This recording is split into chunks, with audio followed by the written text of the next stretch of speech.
Bhavnagar Somnath national highway પર ફરી અકસ્માત સર્જાયો। રાજુલાના વિક્ટર ગામ નજીક બોલેરો પિકઅપ નડ્યો અકસ્માત। પૂરપાટ ઝડપે આવી રહેલ બોલેરો પિકઅપ પાર્ક કરેલ ટ્રેલરમાં ઘૂસી જતા અકસ્માત સર્જાયો। અકસ્માતમાં ડ્રાઈવર સહિત 2 લોકોને ઈજાઓ પહોંચી। ઈજાગ્રસ્તોને સારવાર અર્થે મહુવા ખસેડાયા। અકસ્માતમાં બોલેરો પિકઅપને ભારે નુકસાન થવા પામ્યું। મરીન પીપાવાવ પાસે સમગ્ર મામલે તપાસ હાથ ધરી છે। Reporter Irfan Parmar, Diu mirror news, Rajula. Hi, હું છું ક્રુઝિન સિંઘાનિયા। આપની આસપાસના સત્ય સમાચાર જાણવા માટે જોતા રહો દીવ મિરર ન્યૂઝ અને હા, લાઈક અને સબસ્ક્રાઇબ કરવાનું ભૂલતા નહીં। Thank you. નમસ્કાર મિત્રો, હું ફિરોઝ ઈરાની આજે તમને એક નવી વાત કરવા આવ્યો છું।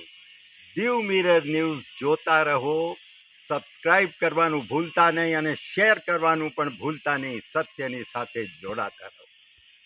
નમસ્તે મિત્રો, હું છું ચાંદની પરમાર।